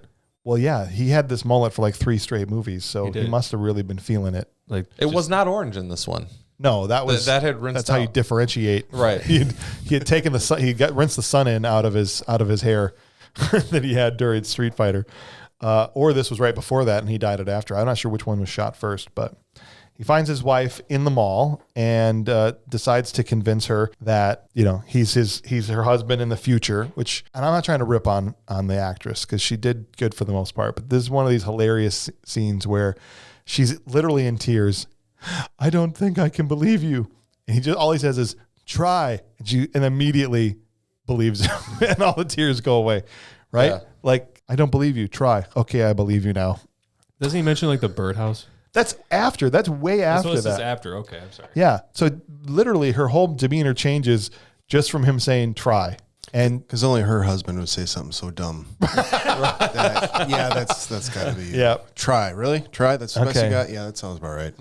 and He should have said calm down. That helps with hysterical. Always helps out. Maybe she was thinking. absolutely. Anytime you have a woman that's hysterical, just tell her to relax and chill out. Yeah, you might as well Yeah. just Calm down. Works every time. Every time. light a bomb on that one. Don't take marital advice here. Yes. No, wrong channel. We're not in no position to give marital advice. No. And so Position. I think this is a moment that we need to talk about Stephen Lambert because as you've been calling him the Nasty Boys knockoff, this is the guy that's chasing him Oh, he has a name. through the mall. His name is Stephen Lambert. What wrestling organization was he from? He was not working for a wrestling organization. He had a career as a stuntman for a while after this and had done a few more bit parts, some Star Trek, things like that. He was a stunt guy in Total Recall in the 90s. But He's a Klingon and definitely in Star Trek. Then. he plays the main henchman in this movie, essentially, right? Yeah, He's the guy that shoots Van Damme in the chest in the beginning of the movie when he, the first time they go through this whole song and dance, and now he's chasing him through. But I got to talk about this guy's outfit and the way he was. It's colorful. He had like a silk pants tucked into like these armor-plated, knee-high boots. He took them off of Undertaker and with like Commando. A silk karate gi tied over like a really busy 90s shirt. I like to think it was rayon. Maybe it was. Yeah. It was very flowy. Very flowy. He's got this shaved mullet where he's like, it's shaved on the sides, super long in the back. Like big curly hair in the back. Strong mullet. On the top, he's got these ridiculous earrings on. I think this is the most 90s looking henchman in any 90s action movie. It's Stephen Lambert from Timecop. Well done. Agree. That's an award. Yeah, I would agree. This is too early. We should have done that with the awards. that should be a new award. We need to make a trophy. So listen, Greatest outfit. Google Stephen Lambert from Timecop, and I know this is an audio medium, and I'm talking about something visual, but go and take a look at how incredibly 90s this guy is. You can't unsee it. You can't, and I appreciate his performance in this movie, even though it's just a lot of him walking in straight lines and looking menacing. Your eyes are drawn to it. It's like, is that for real? I mean, is that really how? Right. Wow. Right. It's bad. Some things in movies don't age well. Like there's movies we can watch, 20, 30 years later and it still holds up and it still looks like it's something that could be made today. But when they make these kind of drastic fashion choices, these things tend to stick out on review. For me, it's that mag light on top of that gun. That just drives me nuts. No kidding. The mag light. I hated the cars. The nightstick type mag light. 7 Yeah. D cell batteries. Well, as you said a few times, Clint, they could have used a few more of those in this final scene we're going to talk about now. Absolutely. Or some old Coleman lanterns, some Something. hurricane lanterns would have been nice. Anything. I do think this is the best scene in the entire movie. Absolutely. And this is the thing that works more than anything because how well they set it up at the beginning and that now we get to revisit it and go through all the steps, but with a second guy there. Exact. Well, it's very rewarding for a viewer standpoint. It's like very cathartic as you see him get to jump in between his former self and his wife and these people that have come to kill him. So at this point, we're going back to the house for the assassination attempt essentially on his wife and the explosion of his house and himself, except this time he's armed with all of the knowledge of what had happened before. Right. And so we get 2004 Van Damme coming back to help his former self. How do you guys feel like this scene played out? I know that a lot of it was not very well lit, right, as we've said, and so a lot of the action was hard to see, but what do you think otherwise? Yeah, I think they could have just put like a little notation in the top corner, imagine it's really dark, and then like lit it so we could actually see what was going on, and it would have been way better anyway. And you can stage something in a house where all the lights are supposed to be off and still light it and still see it in a way where maybe you're taking some leaps with how much of moonlight would actually light up a room. But right. It's for the viewer's sake. I just don't understand how he got lost in those bushes. They were his bushes, weren't they? That was his house. Yeah, there was known where the bushes It was go. like the never-ending bushes. He just there was a moment where when he's upstairs, when I say he's 94, this is where it's going to get confusing. How many stories was this house? 94 Van Damme and his wife are upstairs hiding. Well, we find out she's crawled out onto the roof, and there's this whole sequence with young Van Damme on the roof with his wife and this bad guy. Why would you put your wife on a roof? The whole time, it keeps cutting back to Van Damme walking through the bushes. The other Van Damme, 2004. Right. Why? For a really long time. My first two questions I have. Yeah. Why would you send your pregnant wife to the roof? Did he send her to the roof? Yes, he put her outside. He goes, go outside. And then he jumps from the rafters onto the other guy and kicks the crap out of him. And then they both climb onto the roof. And then for like the next, for the rest of then this, it cuts back to they keep going on the sneaking damn through the roof. bushes. Yeah. Sneaking through the bushes. Cuts back to the roof. Back to sneaking into the bushes. Yeah. Yeah, she has quite a moment in the scene where she goes from crawling to the very top of this Victorian house To falling down. then hanging off of her husband. Right. I don't know anything about like child labor, but wouldn't this like hurt the baby? She was pretty early in her Yeah, pregnancy. that's fine. Okay. They can. Then she's hanging off of Van Damme, and then she shoots a guy. With that a was gun, so good. right? So that was right in the sack. pretty good. But she hit that roof pretty hard. There was two nutsack shots in this movie. Two different, yeah. Yeah, one with Two the to- shotgun. Oh yeah. Well, this is right after this when he finally gets done walking through the bushes. Yeah, Van Damme shoots a guy right in the crotch. Shotgun. Ooh, that Shotgun. the shotgun flip. I think that's like one Yeah. of the first times in action movies I've ever saw anyone do the shotgun flip. Yeah, that was a great moment. It's the best kill of the movie. I do think it was cool that he was working with his former wife. Like Right. the fact that she came downstairs and these, keep him upstairs, like, and they're like kind of like tag teaming a little bit. I thought was a cool twist because usually in these scenarios, I feel like the movie goes to great lengths to say don't talk to them or interfere with them at all. Well, and that's the thing. Like, he is so hardcore staying on this. All right, stay away from myself because Right. we can't occupy the same place at the same time, because that would be an easy way for a bad guy to just, push you together. Hey, look, you're done. So, like, legitimately, yeah, he was talking to her to keep him and keep himself separated. Right. Because he was, not doing what McComb was trying to do earlier. Dance around himself. Although, so this speaks to Van Damme being indestructible. The young Van Damme in the scene takes a shotgun right to the chest at the very top of the house. He comes over the peak of the roof, and there's a guy on the side and nails him in the vest. He falls all the way off the house from the top, slides down, and onto the ground on the bottom. Which is at least 3 stories. And he's fine. This thing has got Background stairs. just got Van Dammed. Yeah. Yes, this thing is at least 3 stories. I feel bad for the ground. I mean, how does the ground feel? The ground just got Van What did the Dammed. ground ever do? Right. Yeah, I feel it's ground kind of like the existed. Culligan. It's kind of like the Culligan thing, man. I feel bad about the ground. If anything, I feel bad for the landscapers. Right? Man. that's what I'm saying. They got jobs. They literally now just got to clean up all this. They worked hard for that. They did. They did. What do you think the wage was for a landscaper in 1994? Or Like $4.25 an hour was minimum. probably. They assumed at that point that he's dead. Now we get old Van Damme and the wife in the house, cornered by the bad guys, assuming that young Van Damme is dead. And the henchman makes that really, really stupid observation, right? Where he says, "There's go get the other one that's in the air." He's like, "No, he's dead." I'm like, No, he can't be you dead. moron. He's still here. Exactly. The fact that this guy is still here says that he's not dead. Yep. And then at that point, young Van Damme breaks the window and starts shooting. And I'm like, you guys don't have a prayer. You got to go against one Van Damme. That's hard enough. Now there's 2 of them. Right. These bad guys that obviously did not watch Double Impact. Right. That's what I'm saying. It's They would have just quit. Hands up. Sorry. Yeah, sorry. Hands up. F it. You're right. You're right. This right. was a stupid idea. I don't need to be president. There's 2 of them. I love his face when he sees himself. He's like, Van Damme's acting. Beautiful. Right. "It's a sick mullet." I really liked how Walker brought McComb, the young McComb, to the house. Lured That him was over. really good. I thought that was, I don't know how, I missed how he did it, but I Text, thought that he was, sent him a message, sent him a voicemail or something like that. Pretending he was himself, said, "Hey, come meet me here." in luring him there, finding a way to save the entire timeline Yeah. Right. by, Oh, it was Well, brilliant. you can't blow the place up now because you're both here. So if you're both here, you die, and then so be it. It's brilliant, but how does he get McComb to show up literally 90 seconds before the bomb goes off? Like, the thing is counting down. We're at a minute and a half at this point. But Van Damme knows that he's there Movie magic. because he goes, exactly. "Well, I invited somebody also." And like guy just walks in behind him, right? And I'm like, Come on in now. "Come on in." I'm like, "Wait a second." He was standing outside on the X the whole time, Do I come in waiting now? for his cue. That's Do I come in now? how. I will tell you when to come in. Ron Stover's facial expression when he sees his other self come in, it's actually really good facial acting. No, it's great reaction shot.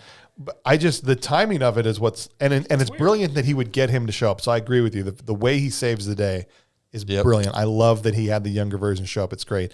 It's the timing of how they executed it that is a little bit laughable to me, that this guy would just show up at this house.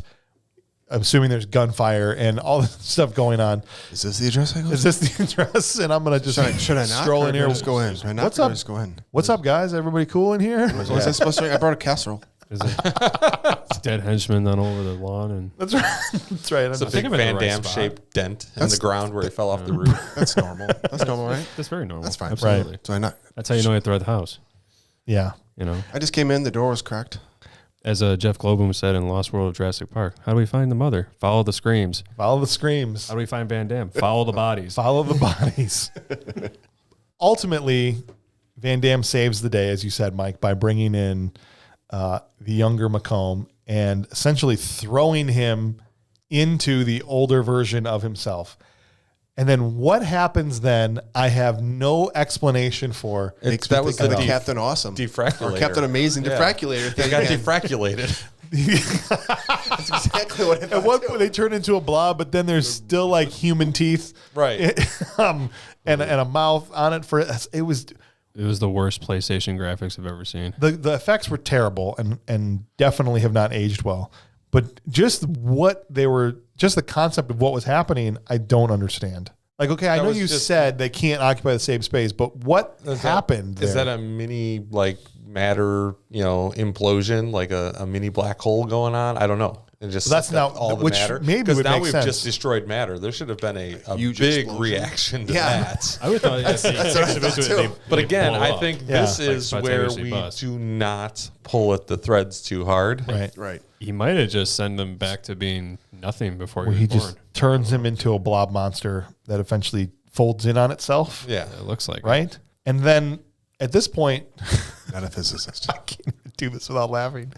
There's like 15 seconds left on the clock. Oh okay? yeah, dude! And he picks up this wife Sarah. and runs down 3 flights of stairs out the front door to safety. That Right. is a Action movie world trope. record. Yeah. Action Well- movie world trope. record. Well, That's why he's a superhero. here's the even better part of this is every time they show the clock, it's in regular speed. And every time they show him, he's running in slow motion. Right. So Van Damme is so fast that That even in slow motion, He broke the space-time continuum. Maybe they had to shoot him in slow motion because he was going so fast, That- or we would have missed it. against a real-time clock, slow-mo Van Damme Is still faster. is faster than a real-time clock. While carrying somebody. While carrying somebody down 2 steps. people, technically. This is the best moment in the entire film to me, that he was able to essentially roundhouse kick time right in the face. Right in the stupid face. I mean, big deal. He beats these henchmen that are not intimidating at all. Yeah, he outsmarts McComb, and that's cool. But the big coup de grace is where he defeats time at the end, right before the house explodes. great job. Incredible. It's incredible. And then we get to the future and all is well, right? Right. His kid runs out to see him. He This has no great memory moment. of this kid. No, At this at kid all. knows That's gotta him. be his. That's got to be weird. Watch, it was like they were babysitting and it was like the neighbor's kid or something. Like, oh, jeez. Can I borrow your kid for a second? Thank you. Yeah. Here's my big question before we get to the awards and put a bow on this thing. How is the house still there? Well, they repaired it. It's not the same house, I don't think. It is exactly the No, same house. It can't be the same house. It is the same house. There's no way the insurance company fixed that house after a nuclear explosion.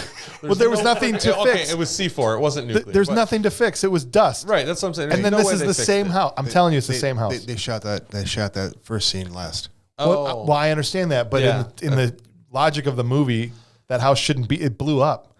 Even when he saved her and fixed the timeline, it still blew up. I think they have contractors, don't they? Can't they just? They built built an another one? identical. Why, would you? I mean, if your house blew up, would you build the same house? Okay, No. it still looked like Batman. it was an old Victorian house. It didn't look like it had just been built in the last 10 years. I got Yeah, nothing. the fact that you have nothing is exactly how I felt sitting there watching this moment. Where I was like, this makes absolutely no I don't think sense. the thing actually blew up to nothing. It just blew all the windows and stuff out. that house was destroyed. It should have been. There's No, I don't think splinters of wood. You think the C4 just blew the windows just out? blew the windows and all the furniture and stuff out the windows.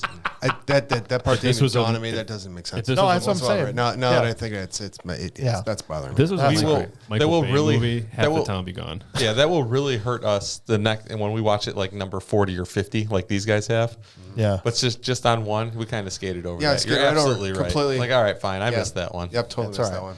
Well, I looked at it and just thought it was a different house. I did too. I didn't. Like, ah, they live someplace else now. Yeah. It could be a different house. Because he just said, house, but yeah, I don't think it was the same house. It Personally, could be a different house. Was it painted the same? it was exactly the What do same you think house. it was?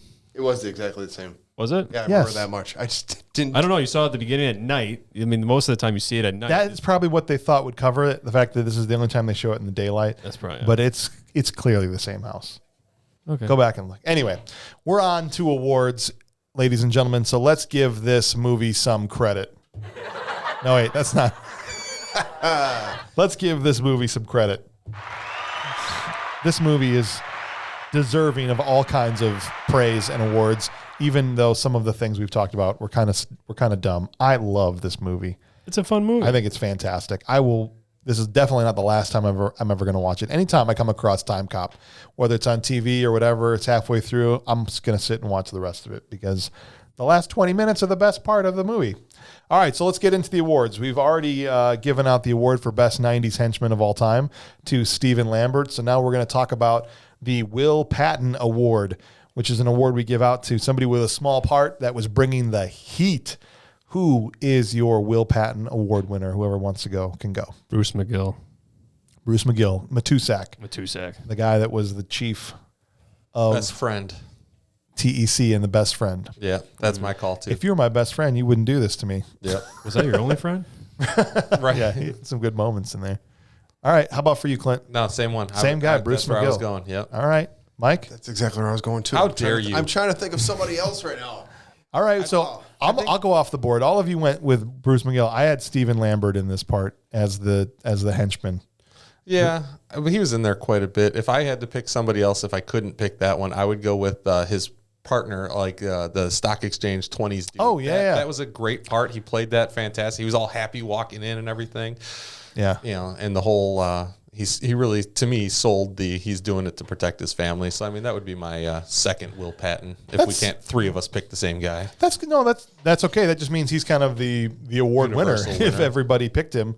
I think the only thing about Lambert the fact, you know how hard it is to stand out as a henchman in these, where all the henchmen are just basically like nameless, faceless thugs, and the fact that you can still remember this guy after and he stands out from the pack.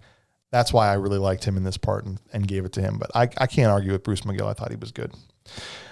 In fact, I have Bruce McGill in my top 3 performances. So the next award that we always give away is who you guys thought gave the top 3 performances from an acting standpoint in this movie. And for me, I had Bruce McGill at number 3.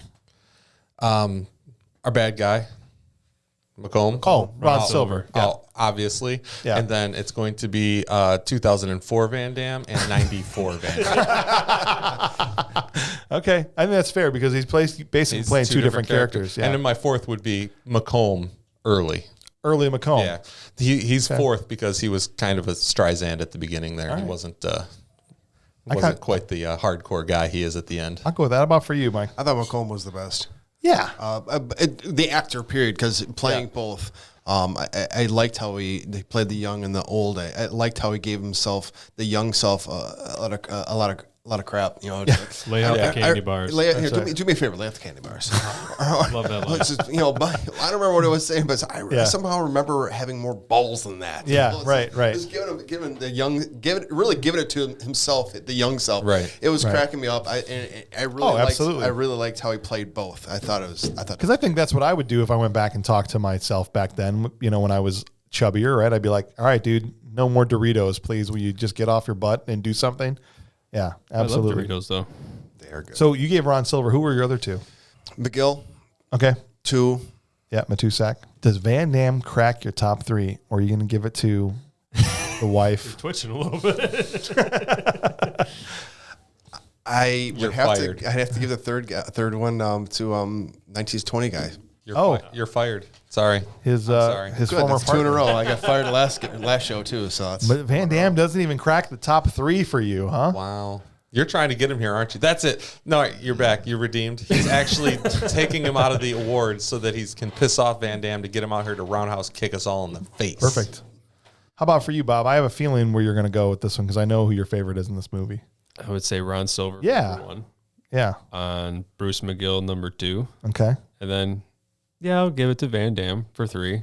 Okay. My least favorite Van Damme movie, and All right. he just didn't do it for me in this movie. I understand.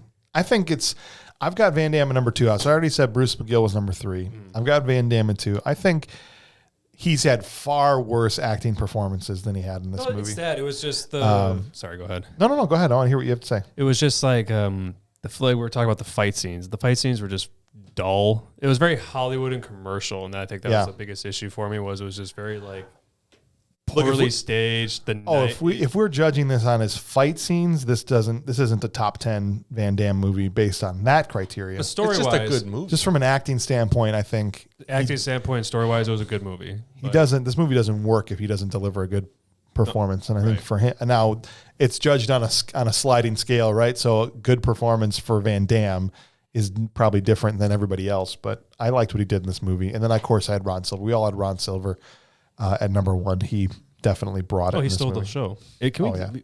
He deserves the Raul Julia Award. we should do a Raul Julia Award because just for looking at something and going, okay, this is ridiculous. I'm in. Let's do all of it. But we're gonna go for it 100%. Slamming his assistant's face into the door. Yeah. Or the door of the car. Yeah, that's so good. As he's eating cashews or whatever it is. Oh, God. Pistachios. Just toss him in his Let me just slam this chief of staff's face. All right, so it's time for top 5 quotes. These are the quotes that, to me, are the 5 most memorable. And guys, as always, after we go through these, if you have any that I missed, please feel free to throw them in there. At number 5, I picked this quote not because it's necessarily a great piece of writing, but to me, it's the foreshadowing of it is creepy. Okay, McComb said this at one point. He says, "Country's down the drain because of special interest. We need someone in the White House so rich he doesn't have to listen to anybody." Right. Now, who do you think that reminds you? I think he was talking about somebody directly when I saw that. I was like, wow, they even knew it then. Right. That Trump. So true still. Yeah, that's very, very true. So when he said that line, I was taken aback. I was like, oh my gosh. My ears perked up. I'm like, That's literally what happened. All right. So number 4. And you just said it, Mike. Do yourself a favor. Will you lay off the effing candy bars, please? That was good.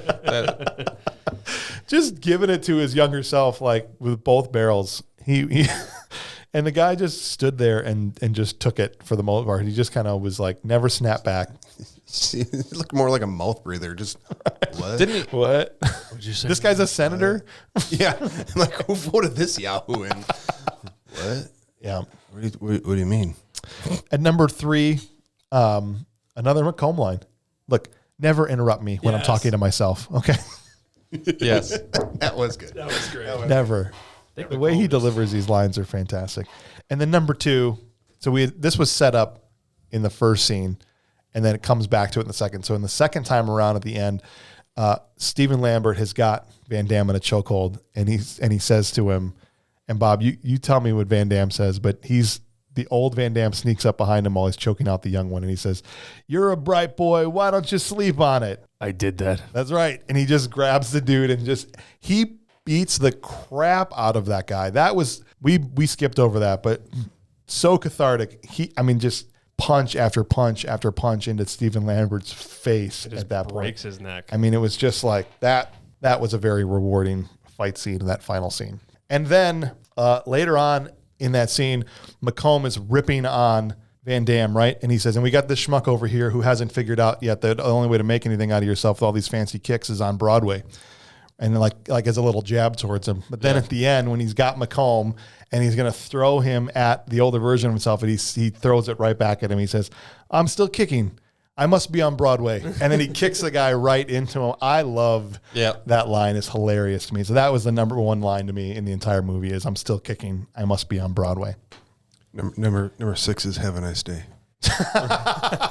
Have an ice day. Have an ice day. I'm very surprised that 50,000 volts didn't make it onto your list. That was so. What was that one on? That was The taser into the water bottle guy. 50,000 Oh, volts. that's right. Mother. Yeah. No. That that's enjoyable, but that doesn't crack the top 5 to me. Well, what else can be said about Timecop that hasn't already been said? It's filled with 90s henchmen. It's filled with Van Damme doing awesome knife fights and roundhouse kicking people in the face, and Ron Silver chewing the scenery in every scene that he's in, and in some cases blowing up the scenery in every scene that he's in. Ultimately, we're left with, while not a perfect time travel movie, eminently watchable time travel movie filled with some great moments from Van Damme, some incredible performances, especially from Ron Silver.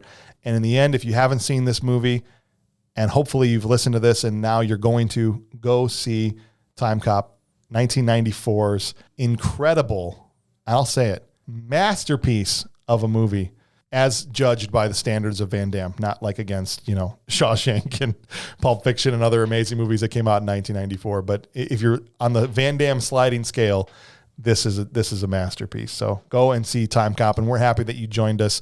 Thank you for listening to Bad Movies Rule. So come back and join us again on our next episode. We'll see you guys then.